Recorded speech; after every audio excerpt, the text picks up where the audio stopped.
Hi everybody, how are you doing today? Coming to you from my porch. And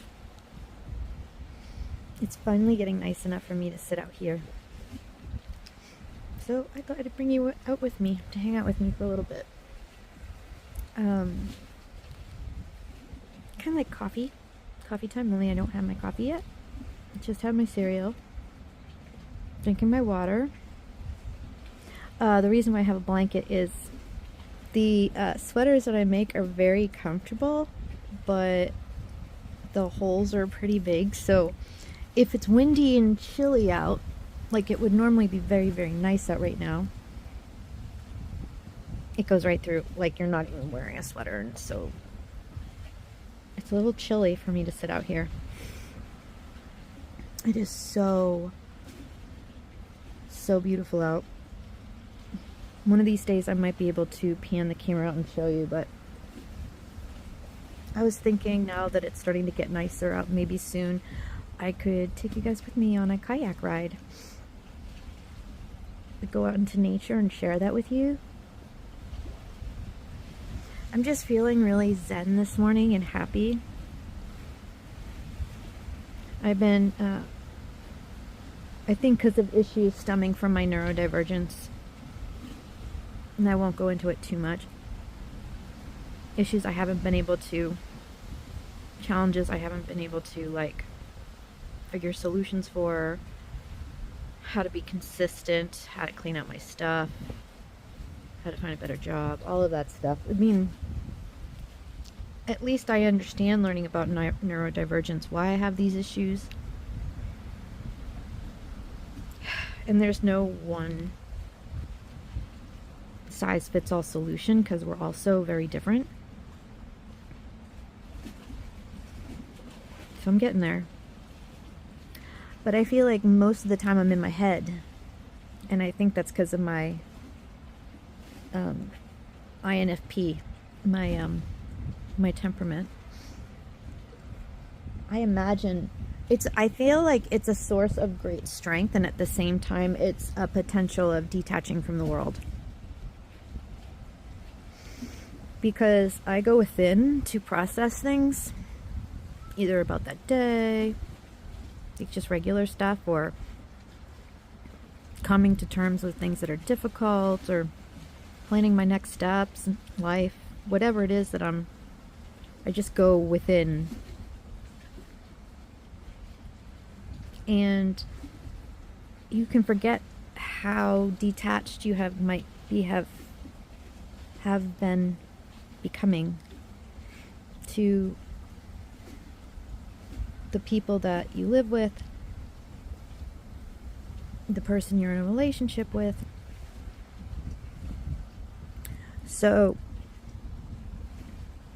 if you're wondering, so I got to spend some quality time with my love last night. And we are a couple, but I think we've been drifting apart, but it hadn't really been realized. And I just figured we were both unhappy because of certain things that are happening that I'm trying to work on. So it isn't me personally. Because when you have challenges, if you're neurodivergent and it interferes with your ability to work, your ability to function, to keep track of time, all of these things, how would that not affect your relationships? You may say you're going to do something and get derailed, and then the day goes by and time blindness, and all of a sudden you failed again. And they get tired of saying the same thing to you over and over and over, right? Which I didn't even know. But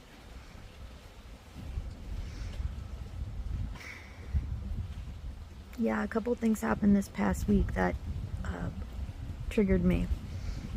And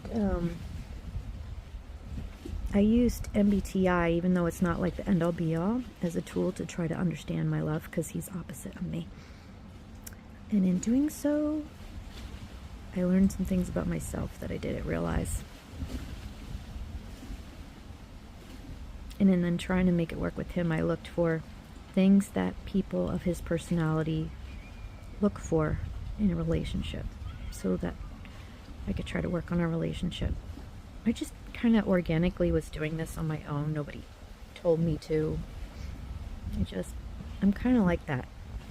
If I feel like something isn't right, like if I have a friend and I feel like something's not quite right,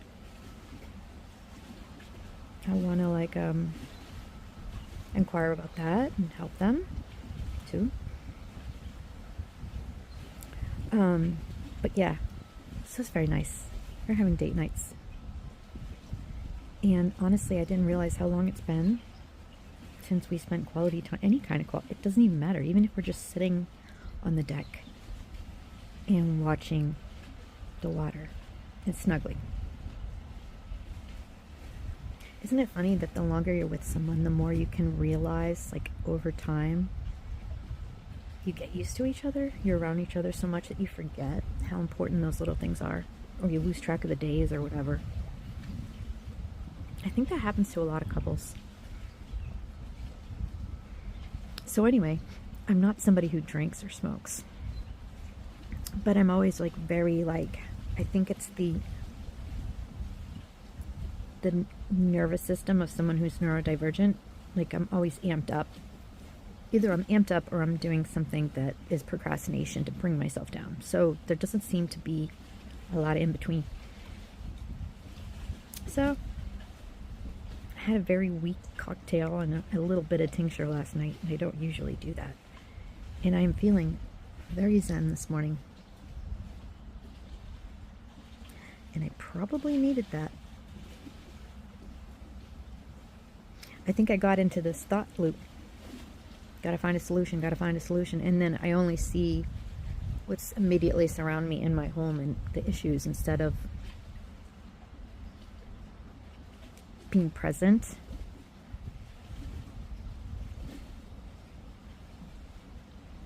Being in the here and now. If that makes sense.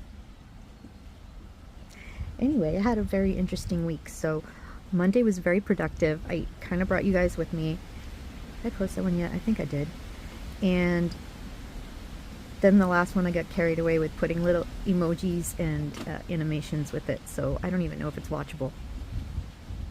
A lot of times I'll just turn on my camera and just talk to it and then, you know, I get some revelations or ideas to share with you. Sometimes it's ways that I can process what's going on in my own life, and hopefully that will also help you. And today I'm feeling very tranquil. It's beautiful out. It's chilly. I'm sleepy. I feel like having a cup of coffee and a stack of pancakes with strawberries and whipped cream and a couple of eggs, sunny side up, and bacon.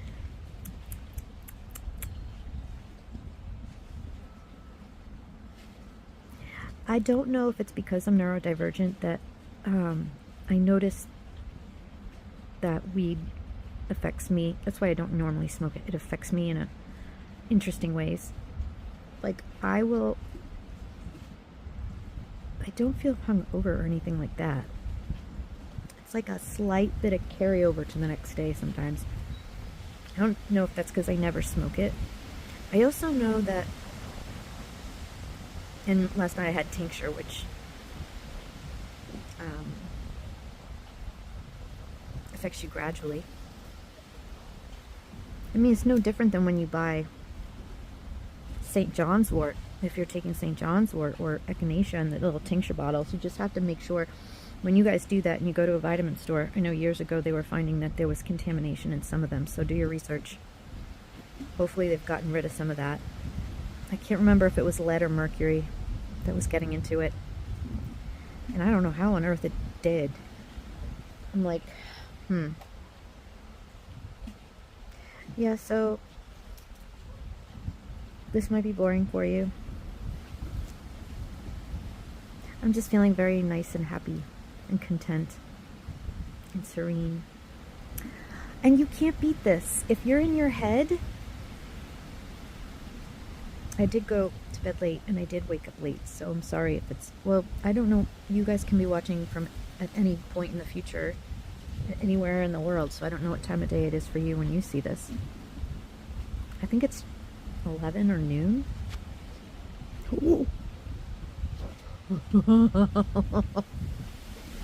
It's almost 1 p.m.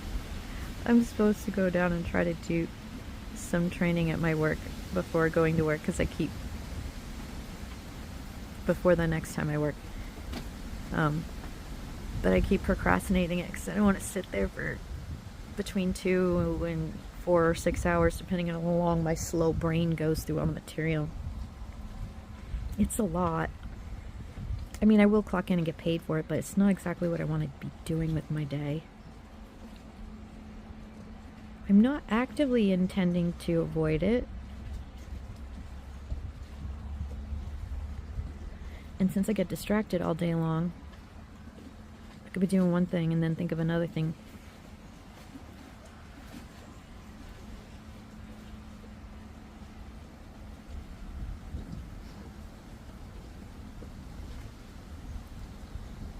Sorry, my lips are chapped. I'm hearing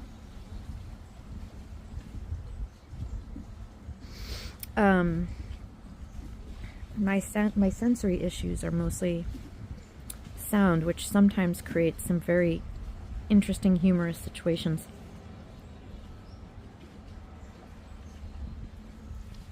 Because there's some sounds right now that I can't identify. You probably can't even hear it in the phone. I faintly hear a beeping. What day is it? It's Sunday. So, kind of like when the garbage truck or some other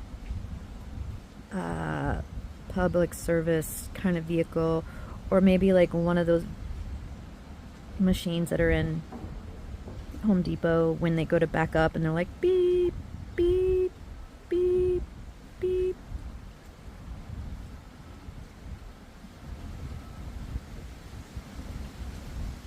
But it's far enough away and faint enough. That's messing with my head. Another thing is that's kind of funny. So it's not loud enough to trigger my sensory issues, but I noticed that one of the things that comes along with it is that things will sound funny to me sometimes. Like, I'll hear things that other people don't. And that's very interesting. There's some videos and shorts about why that is, so I think that's interesting. It's not in our heads. We actually do hear it. Like the hum from the refrigerator or the air conditioner that other people can just tune out. We can't turn them out. We hear them all at the same time. It's funny because sometimes I can a little bit, but if I feel like I'm starting to get dysregulated from stress and there's too much all at once, like at work sometimes, it's like a whole bunch of instruments playing their own tunes simultaneously. It just sounds like a bunch of chaos. I'm just feeling very zen and happy. I might not ever post this. I always talk to you guys about stressful stuff, because that's what we're here for, but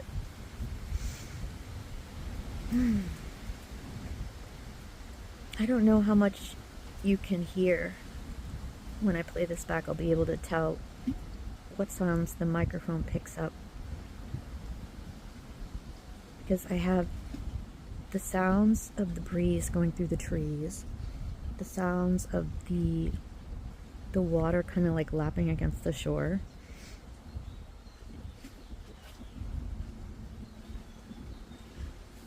I hear birds. They're like talking to each other. Somewhere very far away.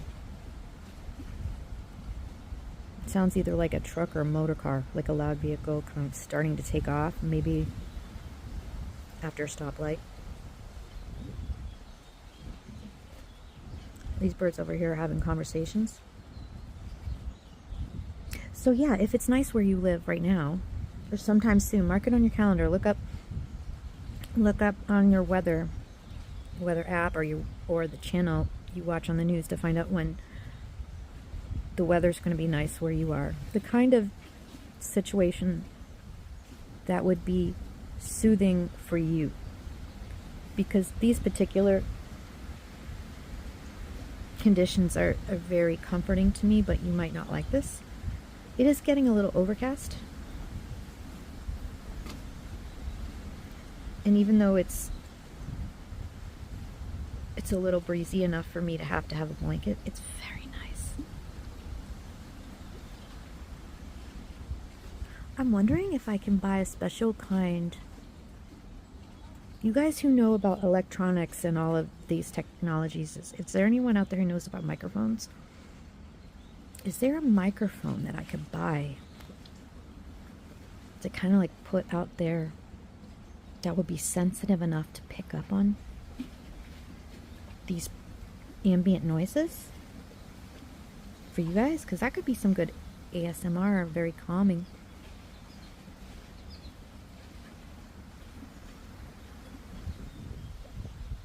Oh my god, it's so nice.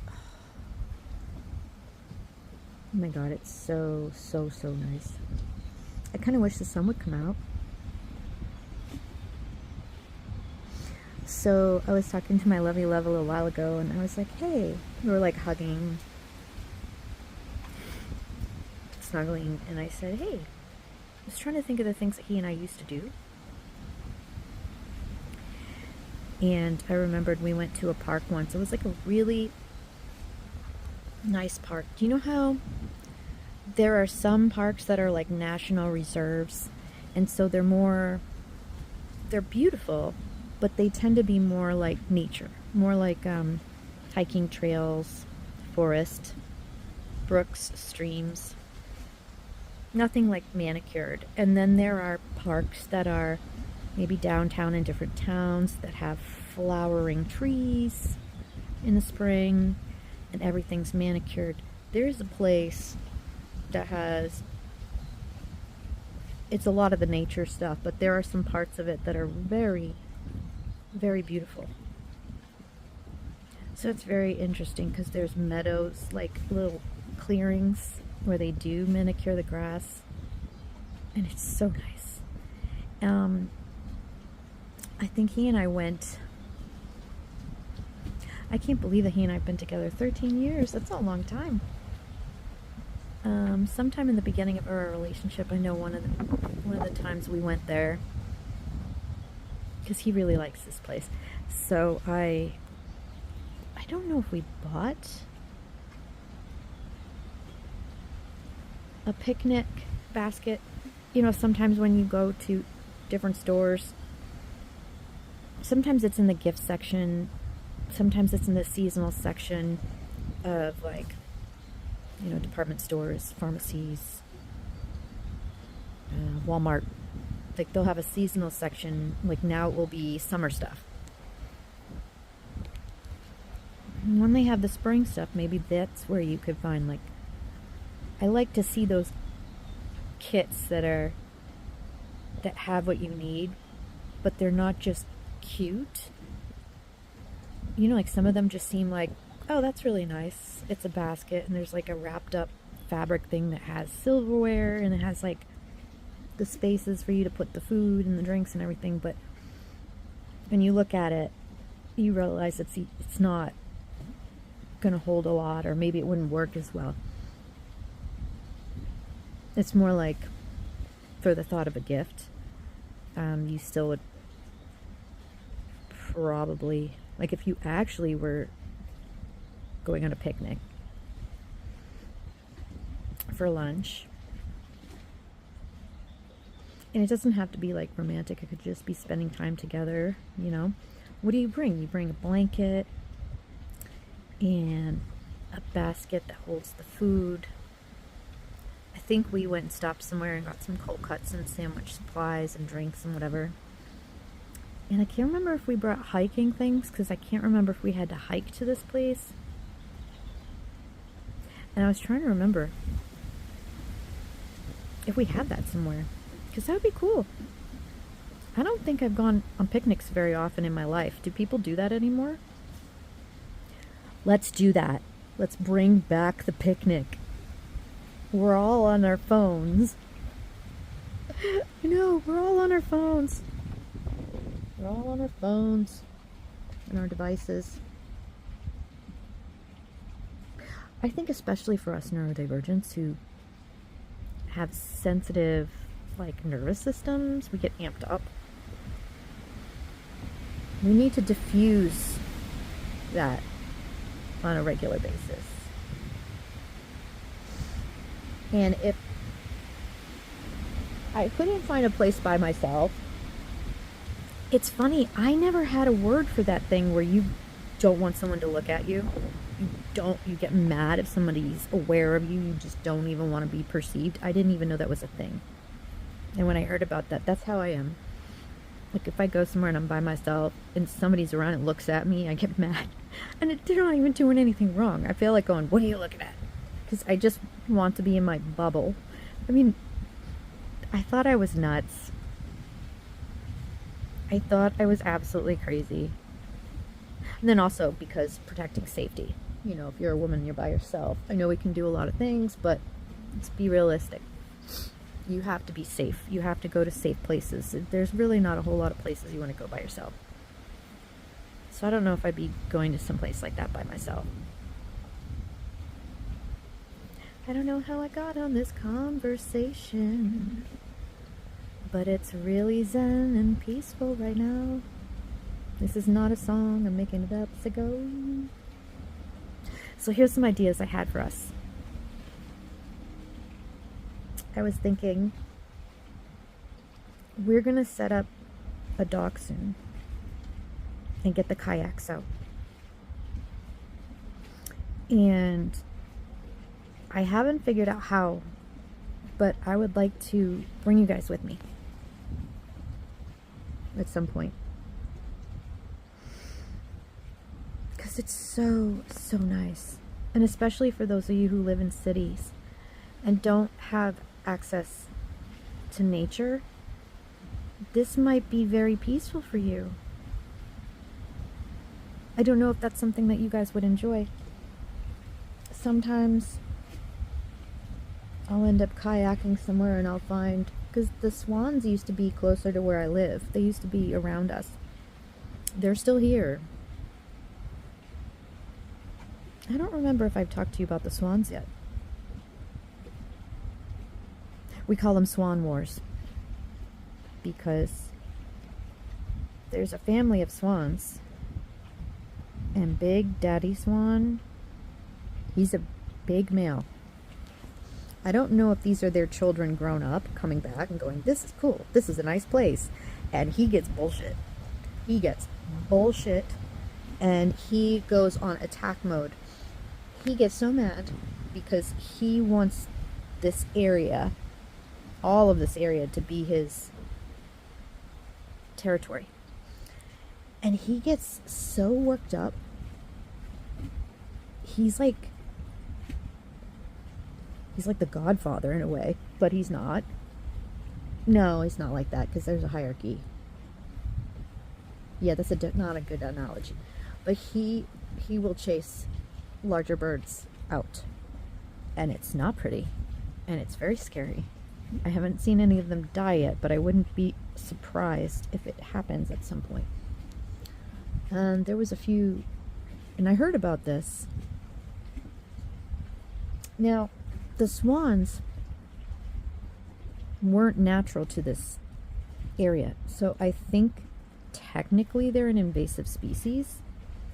I guess a species is being invasive is more than just being foreign. It takes over. And since the environment is, through evolution, adjusted, all the species of animals and plants are all adjusted and balanced towards each other. They're all evolved to live together. Then a new species comes in.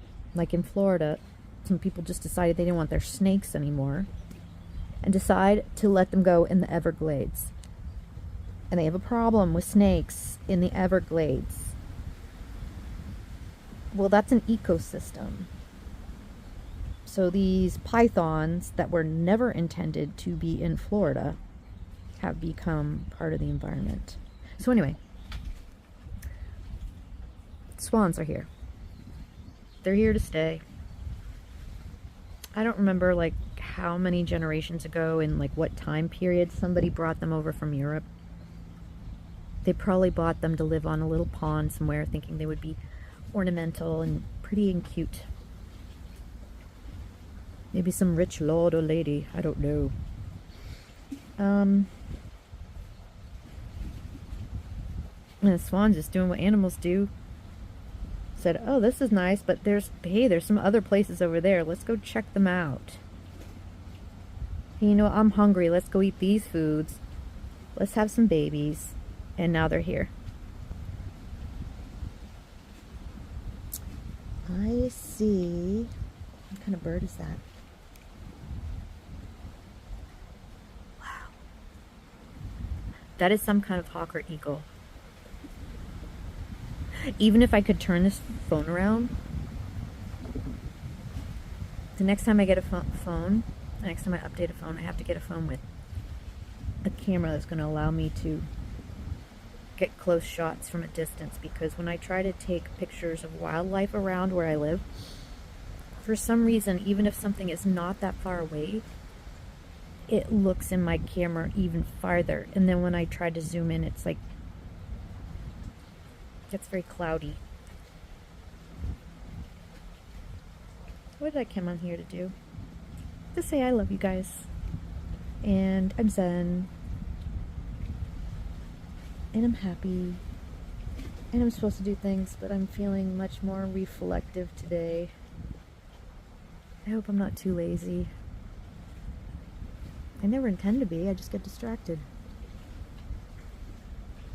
So, for topics, moving forward, I was thinking of, I don't know if it was Celtic Phoenix. I don't know who I was talking to about EMDR. And I was talking to Ego Shredder, and he suggested a topic that was rumination. I think it's rumination, when you keep reliving past events, like because you think maybe you didn't understand the social rules right, and you're trying to make sense of it, or you're traumatized by something that happened that you didn't know at the time. And we can do that. And it's not helpful, and even if you know it's not helpful, it doesn't stop it from happening. And then how do you make it stop?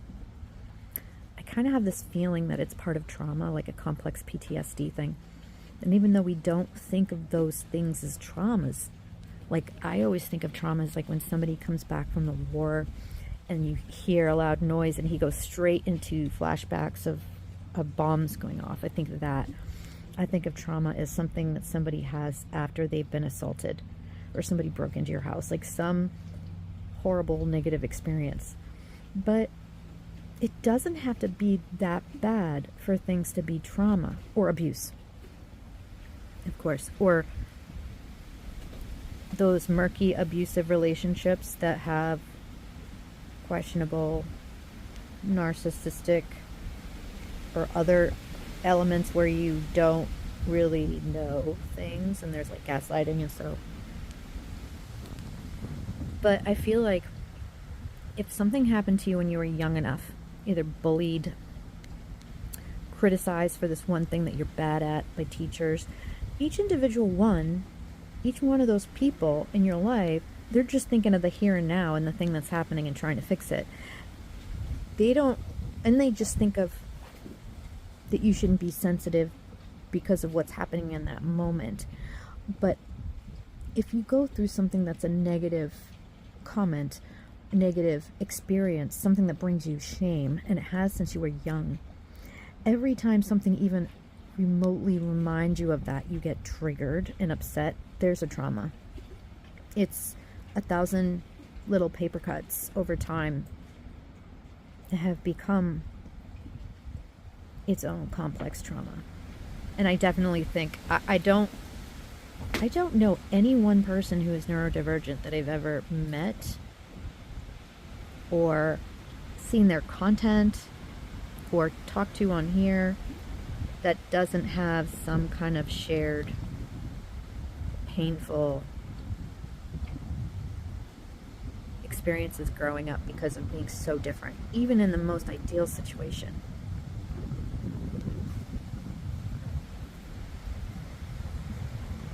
You know?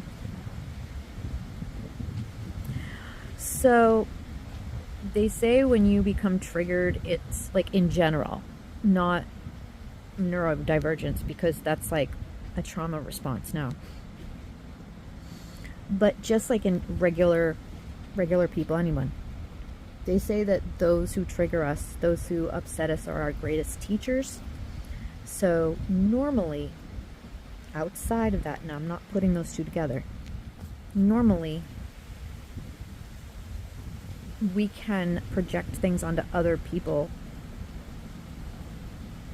This is psychology, spirituality, philosophy. This is like I'm taking distilled things that I've learned over the years that I've noticed are common things. So if you're wondering where I'm getting this and where this is going, they talk about shadow work. That's your shadow, right? Part of it comes from Jung, but the phenomenon was there already. If there's things that we deny about ourselves because they're qualities that we find unacceptable, we'll project it on, just, it's human nature. You'll project it on other people. That's the irony, is that you don't realize that those particular people that piss you off, that situation that pisses you off, might be something that you can learn from. But it doesn't necessarily have to be that. You know, I've had both. So I try to be reflective for the things that are triggering for me. But I think when it comes to like bullying and the things that we've gotten criticized and either rejected or in trouble with teachers or fought with our significant other about, and they just look at you like, what's wrong with you, you know, kind of thing. You internalize that, and it all like layers on top of each other over the years, and that.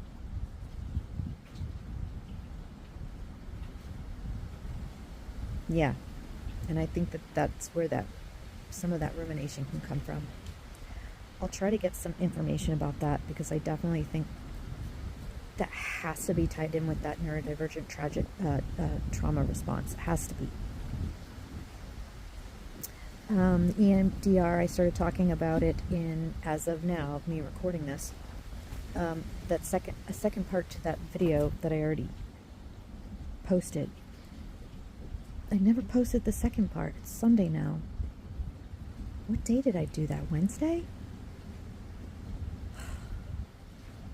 I gotta post that. I really wish I could add like little emojis and animations to all my videos, because I have so much fun doing that, and I'm really sorry if it's annoying.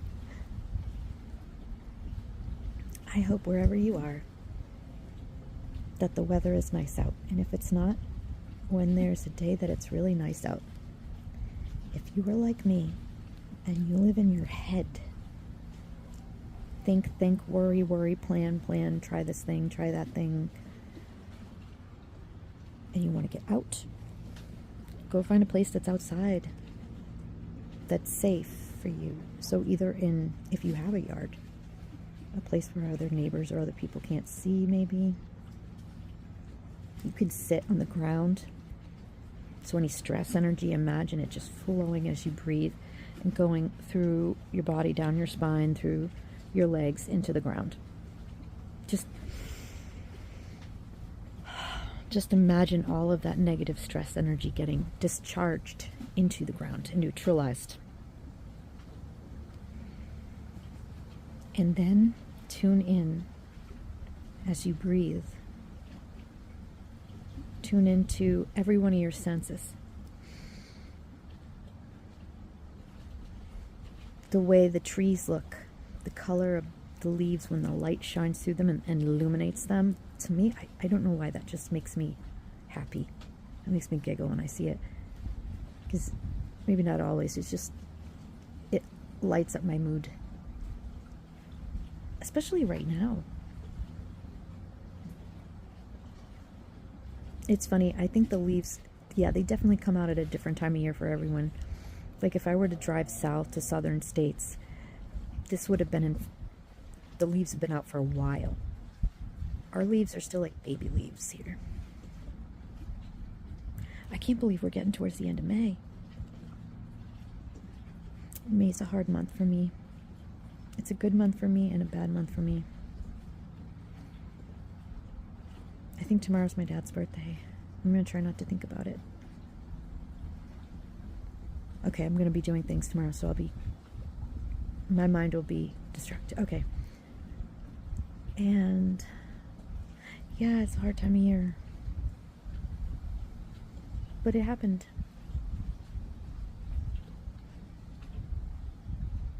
It's past. Maybe these days don't have to be subconscious triggers to sadness when I don't pay attention to the actual date. Like the time of year he passed.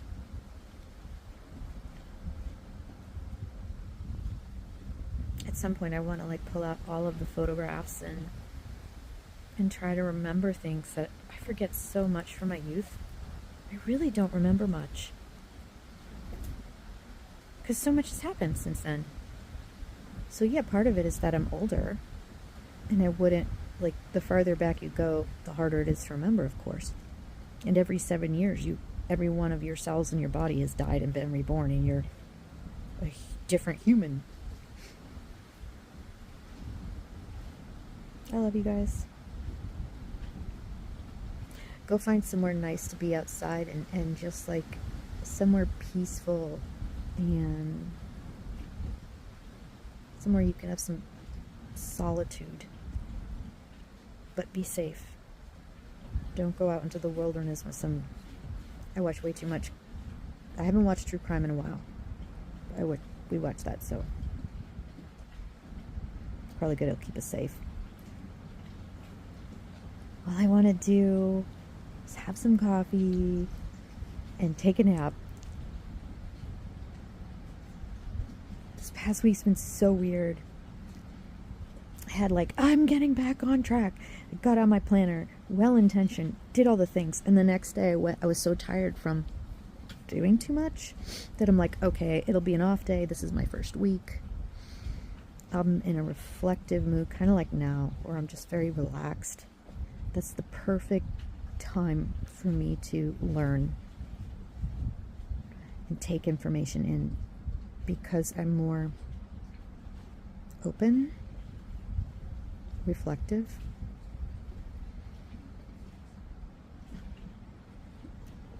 It offers, when you're this relaxed and you're not distracted by stressful things,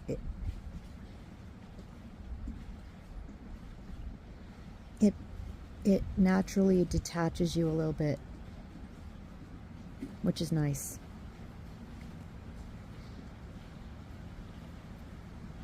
Yeah, if you're neurodivergent, chances are you have anxiety a lot. How do you manage yours? Do you pray? Are you religious? Or are you more spend time with family to get your mind off of things? How do you regulate when you're stressed out? Is there any tricks that you use that help you? I think I'm going to be posting these out of order. This is part of why I don't edit my videos. I can't even write posts without them being long, rambly tangents. How am I going to go through and edit things? All I do is think of things I want to add. Ugh. I like white hairs. I'm gonna have some coffee. Oh! 2 things I thought of that I wanted to talk to you guys about. I'm getting ideas. I've been pulling up a lot of artwork about phoenixes. I have been thinking, I have some small canvases. I don't know if I've talked to you guys about this before. I can paint. It's been decades,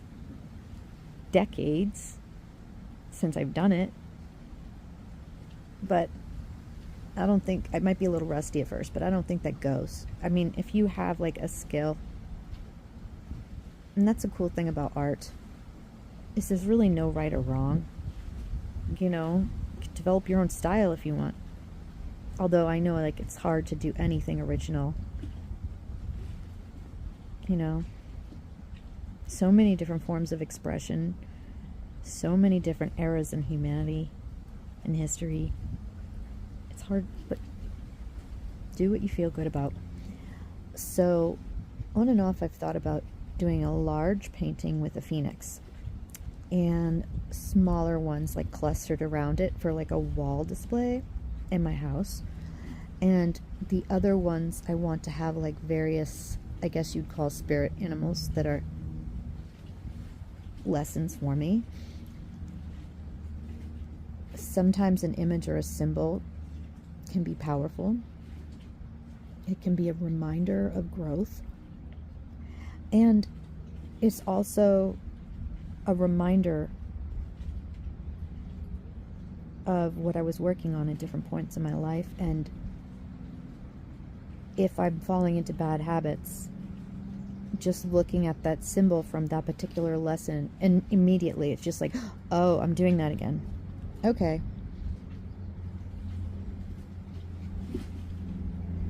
And I've recently had some uncomfortable revelations, but within a matter of days, I devolved into going back to being in my head again.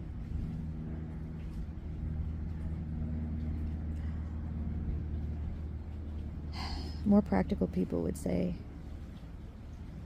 I was crazy or lazy, but I love reflecting. I love thinking about many things. I like thinking about the mysteries of the universe and science, and there's so many things that I want to think about. Oh, the other thing I want to tell you guys. I put a little post in here about some weird thing that happened the other day. Since we updated my phone, something happens now where if I go to touch the side of my phone to reboot it or shut it down or do something, it used to, if you held it for a minute on this model, it pops up asking me if you want to shut it down, if you want to restart it, you know, what you want to do. And I've been doing that for years. In other models of phones I've had, this is the same thing. And now when I hold that button down, Gemini pops up. And then other things I touch, Gemini pop up. Now, I never signed up for Gemini, but apparently it comes with my phone. I'm old school, so I have mixed feelings about... I don't mind technology. I'm not afraid of it. I just want to be aware of what's on my phone. Great company, you think it's great for these upgrades, that everybody would want this, but did you think that maybe you should ask consumers? Because it's like having an Alexa on your phone. Maybe I don't want something listening to me. So anyway, this Gemini, I think, kept popping up, and I yelled at my phone. I was like, go away! Because I was like trying to do something, and it kept popping up. And the thing popped up in text form talking about proper behavior, and I was just like, what? And I turned it off right away, and I realized it was Gemini telling me to be nice and not yell at it. I didn't ask for you to be on my phone. What? So later on, out of curiosity, and I already went on, I think, played with my chat GPT the other day because I had downloaded it as an idea for accommodation. Incidentally, that works for all my ADHD friends who have rambling brain, rambling thoughts, and you have so many different things you're thinking, sometimes all at once. Or this reminds you of this, reminds you of this, reminds you of this, and then you, like, you're spider webbing, your thoughts are mapping everywhere. So it's just like a creative way to think. It's, in some aspects or some applications, can be quite ingenious.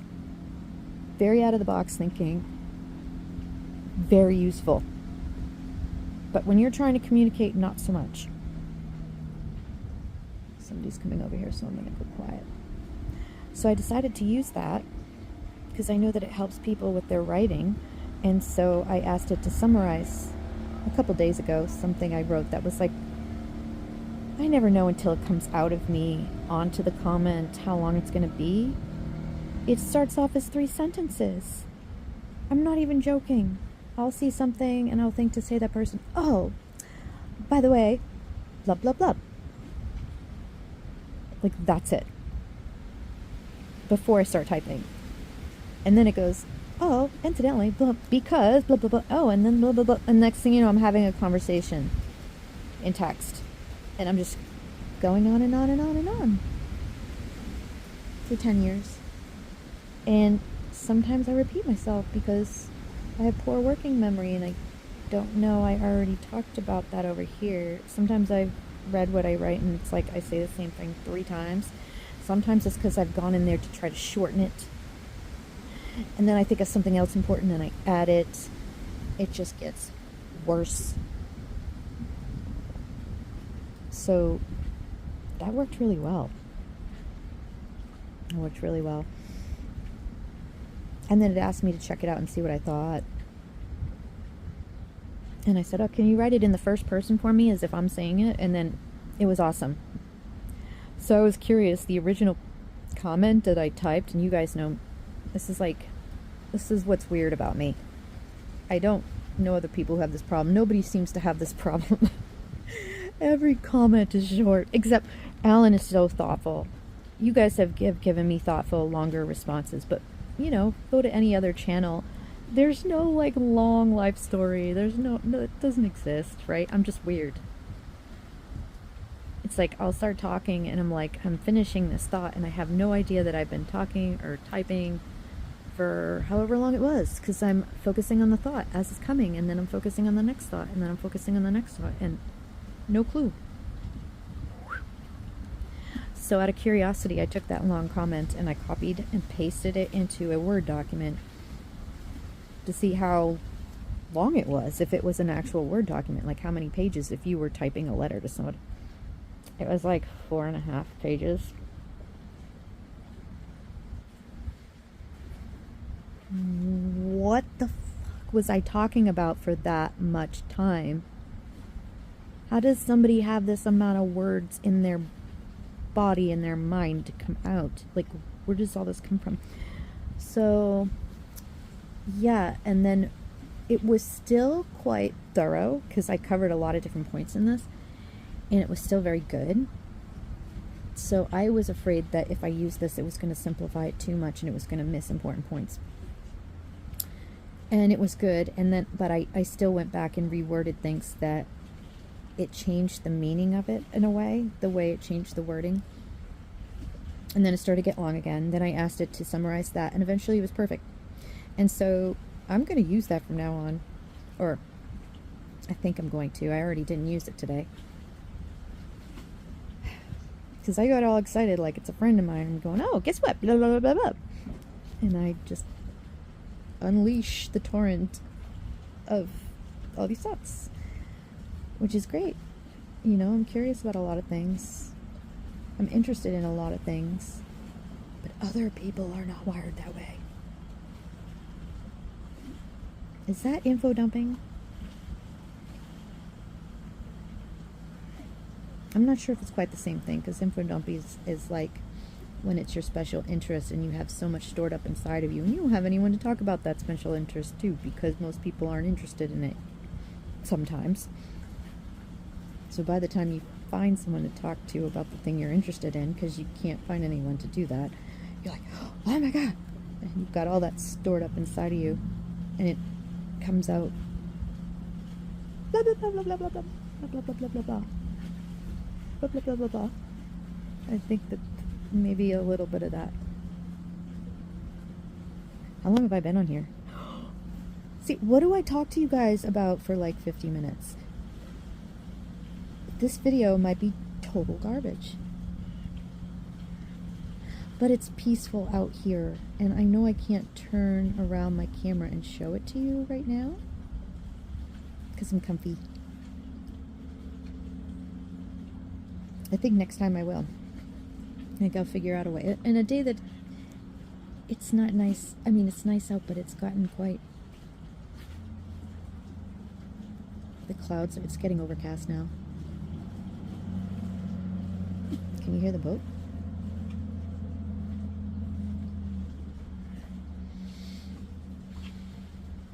I just love the sound of that water. I would like to figure out, is there a professional microphone that I could get that would be good for picking up ambient sounds? I don't even know if I could afford one of those nice microphones anyway. The big ones that I see people use.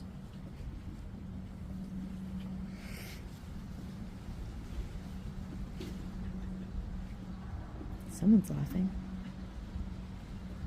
Here's a tip. If you ever go on vacation and you go somewhere that there is a lake or a body of water or a pond, any place that there are houses, huts, buildings where people congregate, if you're not used to living in that environment, I'm going to tell you right now, be careful how loud you talk.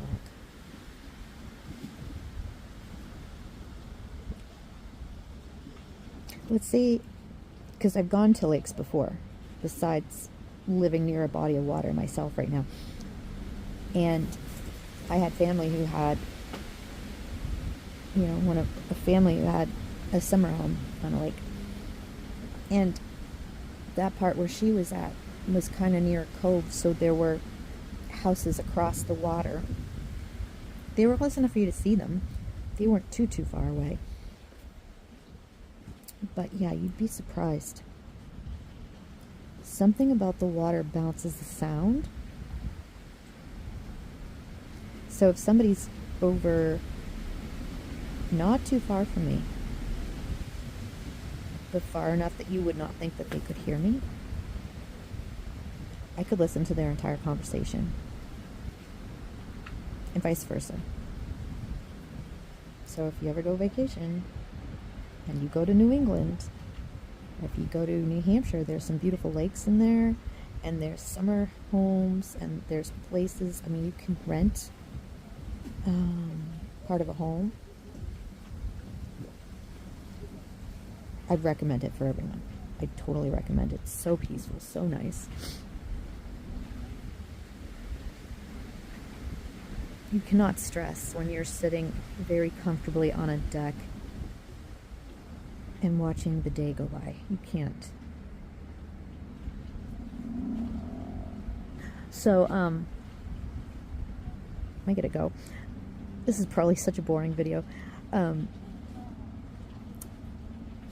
I have a drawing of a phoenix from a coloring book. This particular coloring book is not a typical coloring book. It is done by an actual tattoo artist. So some of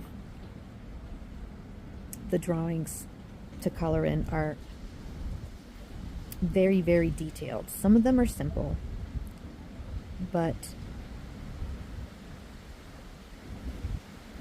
and some of them are in the older style, but it's very detailed. And there is one that took over 2 pages, and it was the phoenix. So, and I really liked it because it showed, I wanted something that showed the phoenix before she sets herself on fire, in a sense, because that's what the symbol represents, right? The burning of your old life, allowing things that aren't meant to you or meant for you to be destroyed, whether it's a job that's not right for you, a relationship that's not right for you, but it's never not traumatic, at least not for me so far. And maybe that's the point. Maybe that's why I'm attracted to that symbol. Maybe that's a lesson that I need to learn, to let go and embrace new beginnings. Like, I stay stuck. I don't like change. My autism friends will relate to that. I don't like change, man. I don't like change. but staying the same ain't doing anything good. So anybody who does art, I've been trying to figure out how, like a specific, I've been looking at all of these, and they're fantasy art, they're not real, but I like the ones that are kind of very much realistic at the same time, so they have those vibrant, glowing colors, especially when you're dealing with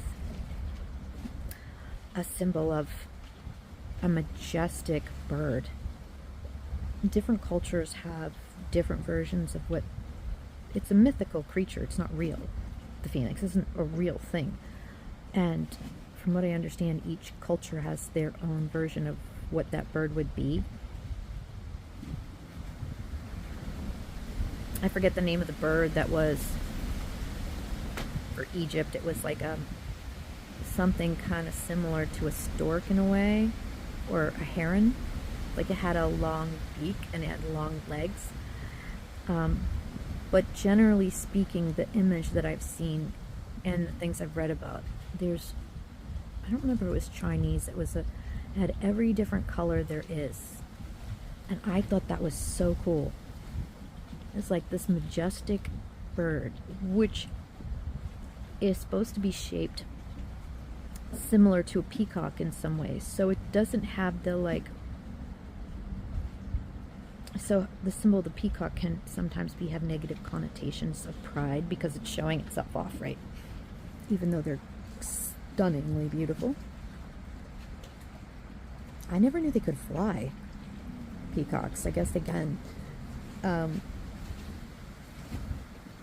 the phoenix has it's fantasy, it's not real, but the image of what this bird would have looked like that has resonated with me, that I've seen a little bit more. Maybe it's more of a Western version of it. Is it more European? I don't know. It's a bird kind of similar in shape to a peacock, but the body's not as chubby. And it doesn't do that thing where it spreads its feathers out like that, but it has like these long feathers that come out the back like a tail, and like it's very graceful. And she is supposed to live for about 500 years, and there's probably not a gender attached to it because, you know, in some cultures they'll have 2 phoenixes. Another one, they have a phoenix and a dragon, so the dragon is like the emperor and the phoenix is the empress. It's so beautiful. I don't remember if that's Japanese, Korean. It was one of the Eastern ones. I met a sweet, sweet lady, and she had this symbol of a phoenix around her wrist, and it looked like a very delicate bracelet, and it was gorgeous, and it was simple, yet it was graceful and beautiful. And I went, is that a phoenix? And she goes, oh, you know what it is? And because I knew, I recognized, because sometimes, like even with tattoos, there's the stylized version where it's like not quite the tribal kind of symbol. It's more graceful than that, but like a symbol of one versus a realistic drawing or a cartoon drawing. And she told me the story, and she said that her husband has a matching one that is the dragon, and that really struck with me. You know why? Independent of that, my guy doesn't really get into like symbolism and all that. He's practical, but he has a thing for dragons, and he has a dragon on him that he's had since he was a teenager, and he could get his first tattoo. He's got a big dragon on him. And the phoenix has been a symbol in my life, and I've had artwork or things around me to remind me of it. I don't have any tattoos. I'm not against them, it hasn't happened for whatever reason. I might someday, I don't know. But when she said that, I'm like, oh, that is so cool. What are the odds? And my birthday is in November, and his birthday is in February, so My birthstone's a citrine. His birthstone is an amethyst. And wouldn't you know it, did you know there's a gemstone where amethyst and citrine kind of grows together, and it's called ametrine. Now, there is a lot, I don't want to say fake ametrine. I'm sure there's a lot of fake ametrine too. Ametrine's hard to find a nice piece because organically, sometimes as the purples and the yellows blend, sometimes it turns into this muddy kind of gray-brown color and it's not as pretty. And other times it blends in a way that it's almost this peachy color and it just looks like love. How many people have their significant other's birthstone and their birthstone can grow together into one stone? So I have an engagement ring that he gave me that is his great grandmother's, and it's beautiful, but I have to have work done on it, and it's a couple sizes too big, and it's because it's an antique. You have to be very careful with real antiques. If I start wearing it before I spend money to get it looked at, if the prongs are worn down, I mean, it's from 100 years ago, at least. So I don't want anything to damage it, right? So, and of course I had my burnout, so I haven't been working enough to have any kind of money saved up. So it's always been, with these other issues that have been so important on the front burner, it's kind of always gone to the back. Like, it's there, but looking for a job is important. If there is a job that's a better fit, I don't know. Or deciding if I want to do a side hustle, some way that I can bring my income up, because this is not a way I can survive. So yeah, there's a lot of practical life things that need to get fixed and sorted out soon, that should have been sorted out 7 years ago, but I didn't have solutions, and I still don't. I'm still looking. Anyway. So yeah, I haven't decided like how I'm going to paint this phoenix. And I was thinking of using that drawing. What I did was and I didn't want to cut the pages out because it's such a beautiful book. When I find it, I'll tell you guys what it is in case you ever want to buy it. I almost don't even want to color the pictures in because the actual pages are thicker. This is something you'd get in a bookstore, like a nice book. This is not just something that has like regular thin magazine paper, and some of the color by numbers and stuff like that you see in the coloring books in the magazine section most of them are like that. This is nice, and the lines are crisp. You could probably do watercolors on it, and there's a picture on both sides. So I bought it to color, but I haven't wanted to color in it. Anyway, I sacrificed the book by cutting these 2 pages out. Maybe like 6 months ago, and I gave them to my mom, and I had her scan them so that they're on her computer. And I want to get like a large, I almost decided to use a large piece of poster board, or I had a large piece of cardboard that was all white on one side that was the inside of a package that held a mirror that I bought. I'm like, this is the perfect size. I'm like, you know that's gonna be junk, right? I'm artistic. These are like the different sides of me arguing. I'm artistic. I can put things on whatever I want, and I can, and I have.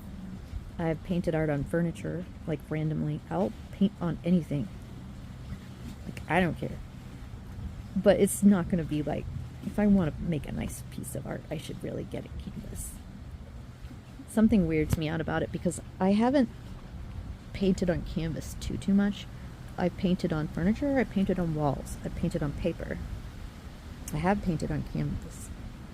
I did start a mural years and years ago and never finished it. And then they tore that school down.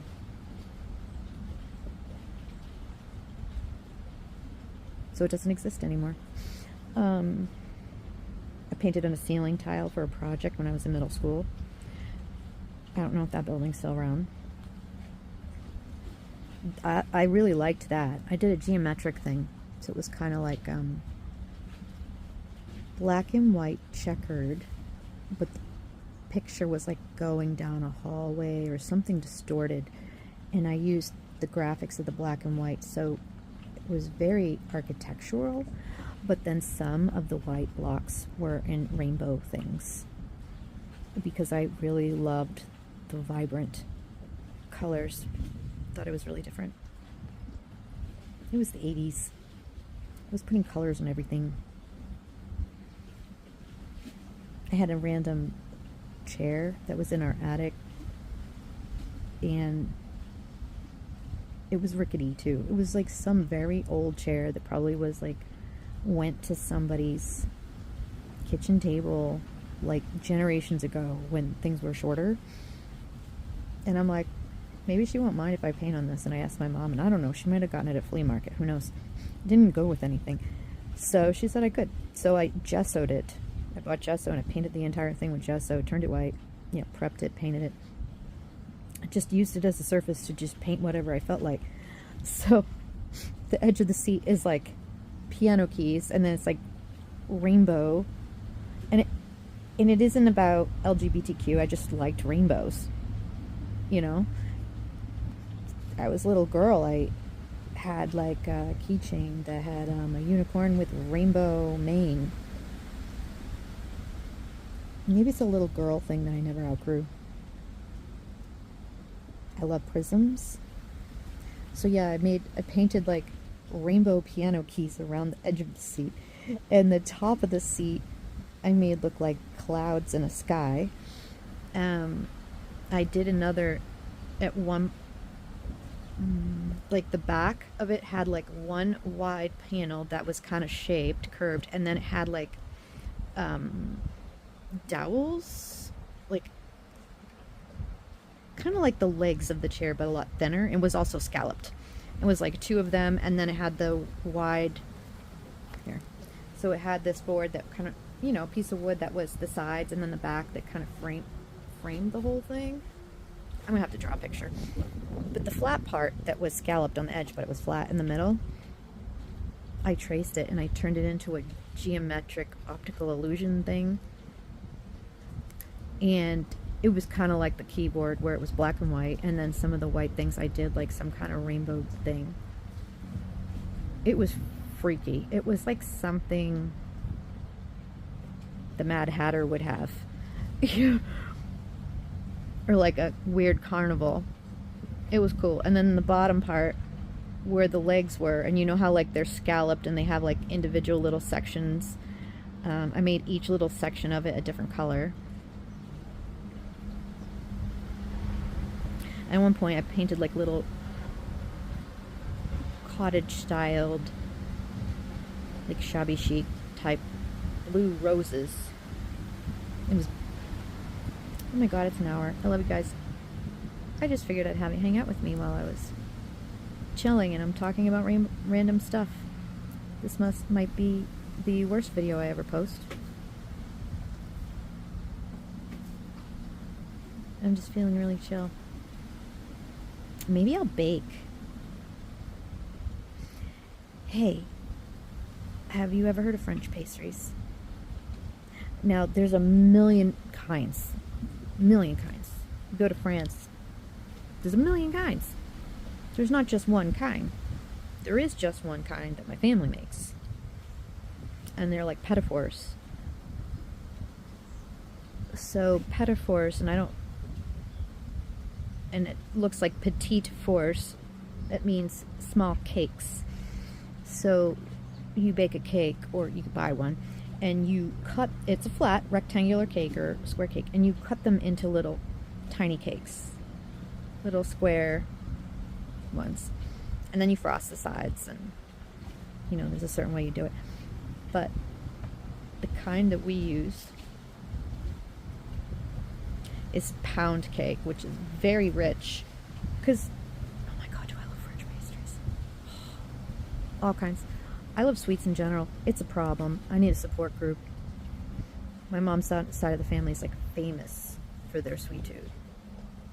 And I didn't think it was any different than anyone else. I figured everybody likes sweets the way I like sweets. No, like I literally could go and have ice cream for my lunch.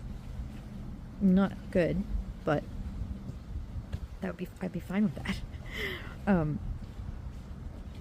I didn't know until somebody married into my family, my cousin's husband. He's like, yeah, I heard about the sweet tooth, but I didn't know how big of a sweet tooth you guys actually had.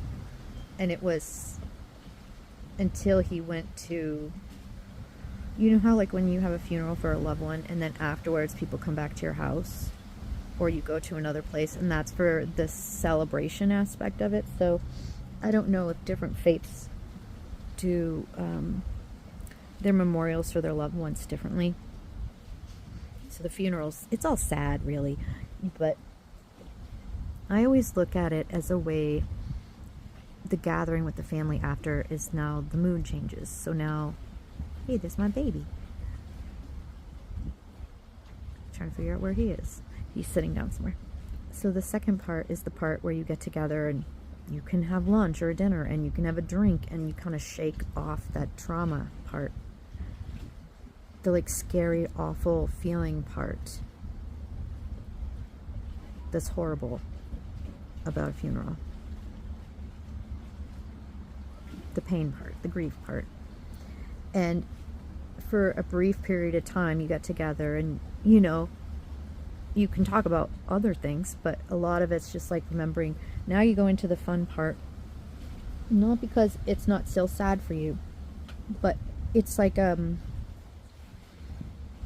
let's celebrate. Let's think of the good things too. And then you start remembering stuff. So that aspect, after my dad passed and we had a funeral for him,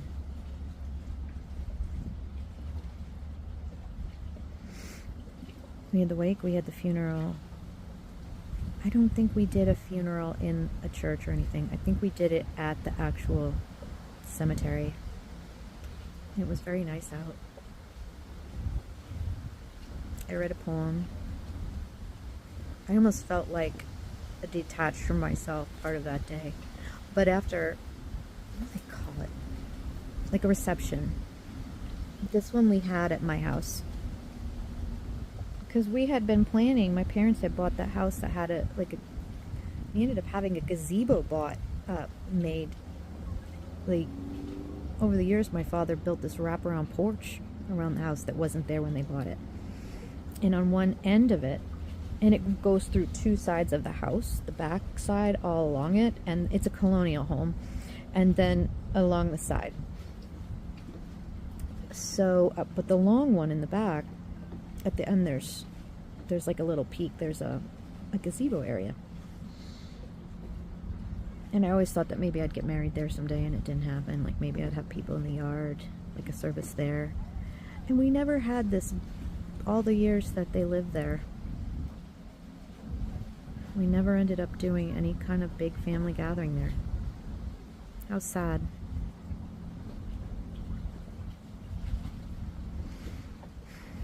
All those years working on building it, but spending your life working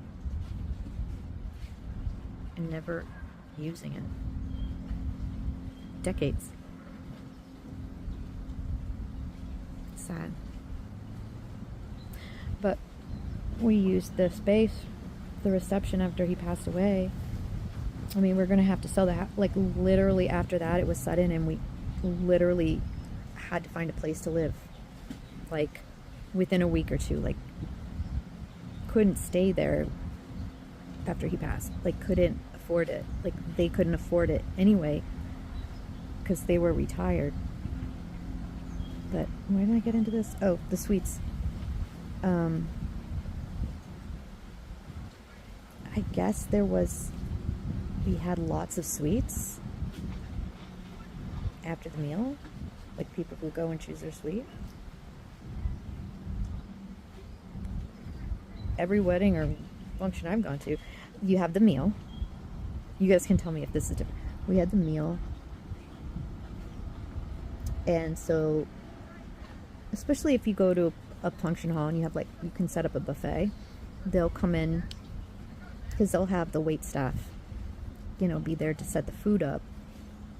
and they might have some that come to the tables, but generally you get up and get your food. But they'll like have somebody host it, stand there and help, or maybe not.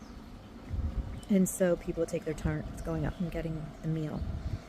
And sometimes it's into, like, they'll do salad, and like there might be, like, when you first get there might be like fruit or some hors d'oeuvres or whatever, like just nothing fancy, like cold cuts, maybe cheese, bread.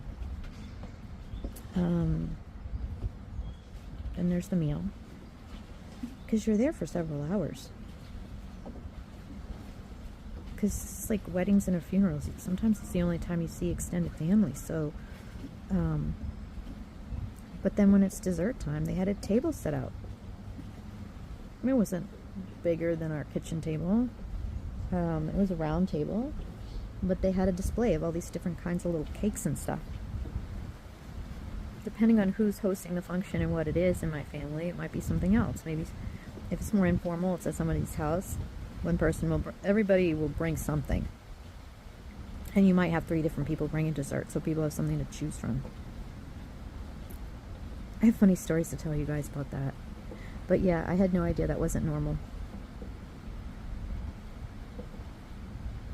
This goes back a couple of generations. I don't know if it's French or not. But we like our pastries, yeah. It's probably an Americanized thing. But it might come from the French side of my family. I don't know. But my dad had such a crazy sweet tooth, and there's no French in his family. He had a sweet tooth. I'm rambling. I love you guys. There's a couple people kayaking out there. I don't feel like doing anything today. I literally don't. It's starting to sound cool. Looks like it might rain. Even if I go down there to do these training modules, would I be able to concentrate?